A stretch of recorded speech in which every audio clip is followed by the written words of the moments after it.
कर जोडून विनवितो तुम्हा, कर जोडून विनवितो तुम्हा, तुम्ही वासुदेव वासुदेव म्हणा.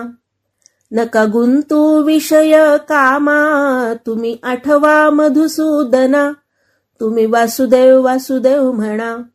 नरदेह दुर्लभ जाणा, शतवर्षाची गणना, त्यामध्ये दुःख यातना, तुम्ही आठवा मधुसूदना, तुम्ही वासुदेव वासुदेव म्हणा.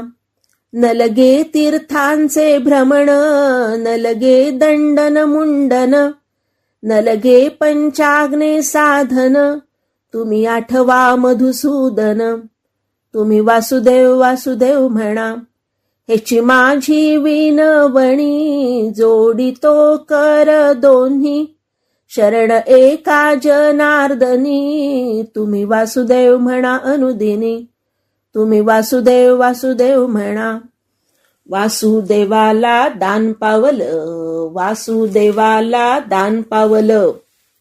श्रोते हो, पहाटेच्या वेळी घोळदार अंगरखा, सुरवार, गळ्यात तांबडा शेला आणि डोक्यावर शंकूच्या आकाराची मोरपिसाची टोपी, कमरेला शेल्यात बांधलेली बासरी, पायात घुंगरू, उजव्या हातात चिपळ्या आणि हातात टाळ असणारा, वासुदेवाला दान पावलं असे म्हणत रामकृष्णांचा नामघोष करत येणारा वासुदेव आपल्या डोळ्यासमोर आलाच असेल.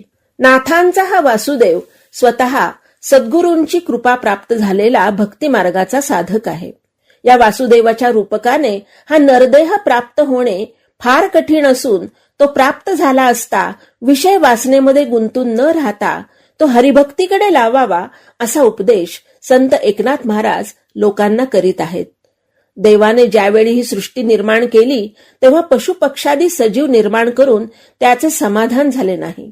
त्याने मनुष्ययोनी निर्माण केली आणि त्यात भगवंताने आपल्या दिव्य स्वरूपाचे माणसाला ज्ञान होईल अशी बुद्धीही दिली.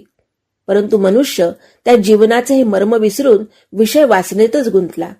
ही एक प्रकारची आत्महत्याच नाही काय? पावोनी श्रेष्ठ नरशरीर, जो नुतरेची संसार पार, तो आत्महत्यारा नर सत्य साचार उद्धवा असे एकनाथी भागवतात म्हटले आहे. म्हणून हा वासुदेव तुम्ही विषयात न गुंतता मुखाने अखंड भगवंताचे नाव घ्या असा उपदेश करतो.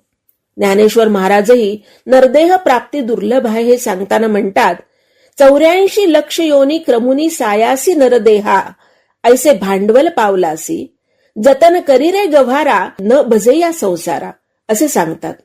नाथांचा वासुदेवही हा नरदेह प्राप्त होणे खूप दुर्लभ असून या मानवी संसाराची 100 वर्षाचीच मर्यादा आहे याची आठवण करून देतो. मातेच्या गर्भात असल्यापासून या जीवाला आपल्याला किती दुःख आणि यातना सहन कराव्या लागल्या याचा विसर पडतो आणि तो अधिकाधिक या संसारात गुंतून पडतो आणि भगवंताला विसरतो.